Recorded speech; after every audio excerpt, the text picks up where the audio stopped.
রাজধানীতে গরমের খবর সংগ্রহ করছেন সিনিয়র করেসপন্ডেন্ট মিজানুর রহমান। তিনি আছেন ফার্মগেট এলাকায়, সরাসরি যাচ্ছি তার কাছে। মিজান, তাপমাত্রা সহনীয় হবার কোনো তথ্য রয়েছে কিনা আপনার কাছে?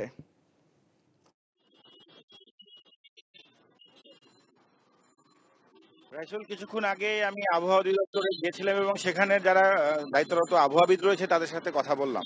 আবহাওয়াবিদরা কোনো খুশির কোনো সংবাদ এই রাজধানী সহ দেশের উত্তর পশ্চিমাঞ্চলে যে হিটওয়েভ বা তাপপ্রবাহ চলছে, তীব্র তাপপ্রবাহ, সেই বিষয়ে কোনো সুসংবাদ দিতে পারে নাই। এবং আগামী দিনেও এই যে এই মাসের ৫-৬ দিন রয়েছে, এই এপ্রিল মাসেও কোনো ধরনের সুসংবাদ বা যে তাপমাত্রা যে কমে যাবে বা এই যে তাপপ্রবাহ, তীব্র তাপপ্রবাহ চলছে উত্তর পশ্চিমাঞ্চলে, বিশেষ করে রাজশাহী বিভাগের অনেক অংশ, পাবনা, ঈশ্বরদী সহ উত্তর অঞ্চলের যেই তীব্র থেকে তীব্র তাপপ্রবাহ চলছে, 40 ডিগ্রি ছাড়িয়ে গিয়েছে, সেই বিষয়ে তাপমাত্রা কিন্তু কমবে না। এবং রাজধানী ঢাকাতেও তাপমাত্রা বা বৃষ্টিপাত নেই বললেই চলে।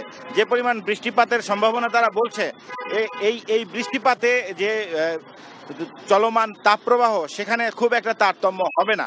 বিকাশে কম খরচে ক্যাশ আউটের লিমিট বেড়ে 50,000, প্রিয় এজেন্টও 2টা।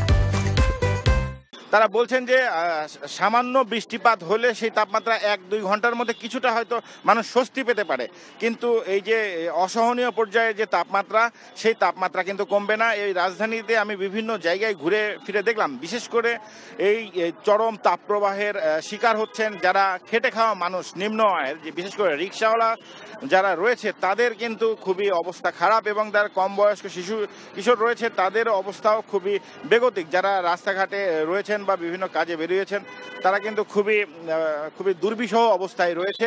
এবং এই যে হিটওয়েভ, আজকে যে হিট অ্যালার্ট 72 ঘন্টার, তার আজকে দ্বিতীয় দিন। আগামীকালের এই হিট অ্যালার্ট শেষ হওয়ার পরে আবহাওয়াবিদরা বলছেন, যেহেতু বৃষ্টিপাত হবে না, তাপমাত্রা হয়তো সামনে আরেকটু সামান্য পরিমাণ আরো বেড়ে যেতে পারে। ঢাকার তাপমাত্রা হয়তো 40 ছাড়িয়ে যাবে। আজকে যেমন 38.4 ডিগ্রি সেন্টিগ্রেড তাপমাত্রা রয়েছে, আবহাওয়াবিদরা বলছেন এই মাসের মধ্যে মে নাগাদ হয়তো তাপমাত্রা ঢাকা শহরেরই 40 ডিগ্রি সেন্টিগ্রেড তাপমাত্রা হয়তো ছাড়িয়ে যাবে। এবং কোনো ধরনের বৃষ্টিপাতের সম্ভাবনা আপাতত এই ঢাকা সহ দেশের বেশিরভাগ অঞ্চলে, শুধুমাত্র সিলেট এবং চট্টগ্রাম বিভাগের কিছু অঞ্চলে হালকা বৃষ্টিপাতের সম্ভাবনার কথা তারা জানিয়েছেন। এছাড়া অন্য কোনো জায়গায় কোনো বৃষ্টি হবে না, তাপমাত্রা আরো বেড়ে যাবে। রাইসুল, এই ছিল আবহাওয়ার সর্বশেষ সংবাদ। জানছিলাম তাপপ্রবাহের খবর। 6 দিনের সফরে থাইল্যান্ডের ব্যাংকক পৌঁছেছেন প্রধানমন্ত্রী শেখ হাসিনা। স্থানীয় সময় 1:01টায় তিনি ব্যাংককের ডং মিয়ং আন্তর্জাতিক বিমানবন্দরে পৌঁছান। থাইল্যান্ডের প্রধানমন্ত্রী শ্রেথা থাভিসিনের আমন্ত্রণে 6 দিনের সরকারি সফরে যান শেখ হাসিনা। দুই দেশের কূটনৈতিক সম্পর্ক স্থাপনের পর বাংলাদেশের কোনো প্রধানমন্ত্রী এটি প্রথম সফর। থাইল্যান্ডের রাজা রানী এবং প্রধানমন্ত্রীর সঙ্গে দ্বিপাক্ষিক বৈঠকের পাশাপাশি জাতিসংঘের এশিয়া ও প্রশান্ত মহাসাগরীয় অঞ্চলের অর্থনৈতিক ও সামাজিক কমিশনের ইউএনএসকাফ অধিবেশনে যোগ দেবেন তিনি। এর আগে প্রধানমন্ত্রী ও তার সফরসঙ্গীরা সকাল 10:13 বিমান বাংলাদেশ এয়ারলাইন্সের একটি ফ্লাইটে হজরত শাহজালাল আন্তর্জাতিক বিমানবন্দর থেকে রওনা হন। বিমানবন্দরে তাকে বিদায় জানান মন্ত্রিপরিষদ সদস্য, 3 বাহিনীর প্রধান সহ সরকারের ঊর্ধ্বতন কর্মকর্তারা।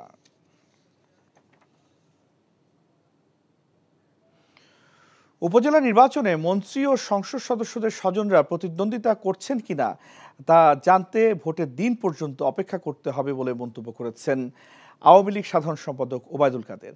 আজ এক সংবাদ সম্মেলনে তিনি এমন মন্তব্য করেন। আর মন্ত্রী ও সংসদ সদস্যদের স্বজন কারা, সেই বিষয়টি নিয়ে মন্তব্য করতে চাননি কাদের। নজরানা চৌধুরীর রিপোর্ট।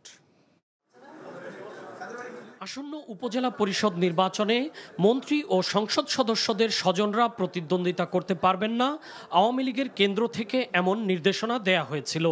কিন্তু প্রথম ধাপের নির্বাচনের মনোনয়নপত্র প্রত্যাহারের পর দেখা গেল দলের সেই নির্দেশনা প্রায় কেউই মানেননি। এ অবস্থায় বুধবার আওয়ামী লীগের ধানমন্ডি কার্যালয়ে অনুষ্ঠিত সংবাদ সম্মেলনে দলের সাধারণ সম্পাদক ওবায়দুল কাদের বলেন, শেষ পর্যন্ত মন্ত্রী ও সংসদ সদস্যদের স্বজন কারা নির্বাচনে অংশ নিচ্ছেন তা বুঝতে ভোটের দিন পর্যন্ত অপেক্ষা করতে হবে। বিকাশে কম খরচে ক্যাশ আউটের লিমিট বেড়ে 50,000, প্রিয় এজেন্টও 2টা।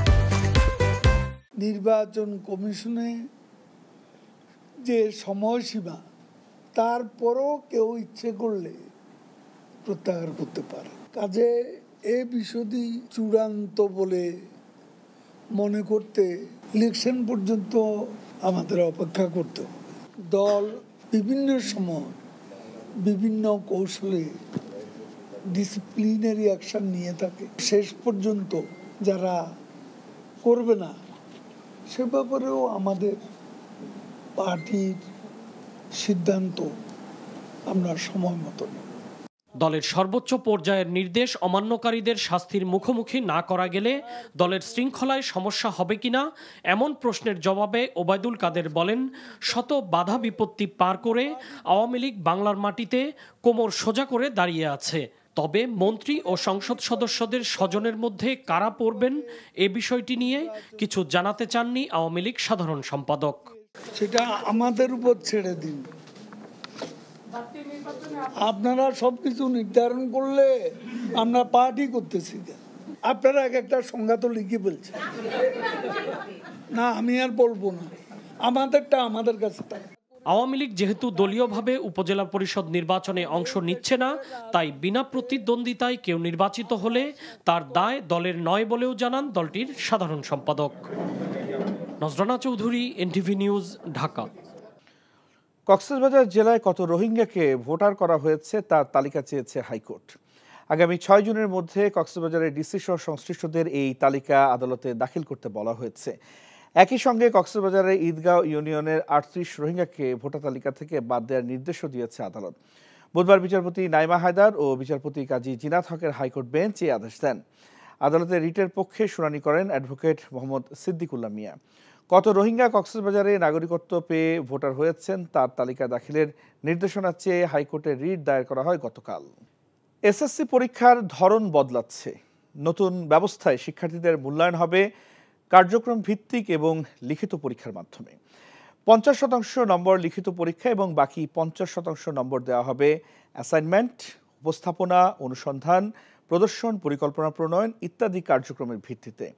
নতুন শিক্ষাক্রম বাস্তবায়ন ও মূল্যায়ন পদ্ধতি চূড়ান্তকরণের কার্যক্রম সমন্বয়ের জন্য শিক্ষা মন্ত্রণালয় গঠিত কমিটি এমন ব্যবস্থার সুপারিশ করেছে। জাতীয় শিক্ষাক্রম সমন্বয় কমিটির সভায় সুপারিশসমূহ চূড়ান্ত অনুমোদন পেলেই তা বাস্তবায়নের জন্য শুরু হবে। গত বছর নতুন শিক্ষাক্রম শুরু হয়। বর্তমানে প্রাথমিকে 1ম থেকে 3য় এবং 6ষ্ঠ থেকে 9ম শ্রেণীতে শিক্ষার্থীরা নতুন শিক্ষাক্রমে অধ্যয়ন করছে। পর্যায়ক্রমে 2027 সালে দ্বাদশ শ্রেণীতে চালু হবে নতুন শিক্ষাক্রম। বর্তমানে যারা 9ম শ্রেণীতে পড়ে তারা নতুন শিক্ষাক্রম অনুযায়ী প্রথমবারের মতো এসএসসি পরীক্ষা দেবে। সাভারে মুক্তিপণের দাবিতে অপহৃত 8 বছরের শিশু ইমামুলকে উদ্ধার করেছে পুলিশ। গ্রেপ্তার করা হয়েছে সৎ বাবাসহ 2 জনকে। ভোরে চাঁদপুর জেলার হাজীগঞ্জ থেকে শিশুটিকে উদ্ধার করে পুলিশ। দুপুরে ব্রিফিংয়ে এই তথ্য জানান ঢাকা জেলার উত্তর বিভাগের দায়িত্বপ্রাপ্ত পুলিশ সুপার আবদুল্লাহ হিল কাফি। তিনি জানান, পৌর এলাকার ইমানদীপুর থেকে 21 এপ্রিল দুপুরে অপহরণ করা হয় শিশু ইমামুলকে। পরে তার মা পোশাক শ্রমিক পারুল বেগমের কাছে মুক্তিপণ দাবি করা হয় 50,000 টাকা। তদন্তে দেখা যায় এই ঘটনায় শিশুটির সৎ বাবা জড়িত। শিশুটির মা সাভার মডেল থানায় অভিযোগ করলে সৎ বাবা মুসলিম পাটোয়ারি ও মোশাররফ হোসেন নামের 2 জনকে আটক করে পুলিশ। বাংলাদেশের বিপক্ষে 5 ম্যাচ টি-20 সিরিজের জন্য দল ঘোষণা করেছে জিম্বাবুয়ে ক্রিকেট বোর্ড। 15 সদস্য দলে অধিনায়ক হিসেবে রয়েছেন অলরাউন্ডার সিকান্দার রাজা। সংক্ষিপ্ত ফরম্যাটের এই সিরিজ খেলতে 28 এপ্রিল ঢাকায় আসবে জিম্বাবুয়ে। দলে রয়েছেন শন উইলিয়ামস, ক্রেইগ অরভিন, রায়ান বার্লের মতো অভিজ্ঞরা। বোলিং বিভাগ সামলাবেন ব্লেসিং মুজারাবানি, ওয়েলিংটন মাসাকাজ্জার মতো পরিচিত মুখ। আগামী 3, 5 ও 7 মে চট্টগ্রামে হবে সিরিজের প্রথম টি-20। পরের 2টি টি-20 হবে ঢাকার মিরপুর শেরেবাংলা স্টেডিয়ামে 10 ও 12 মে।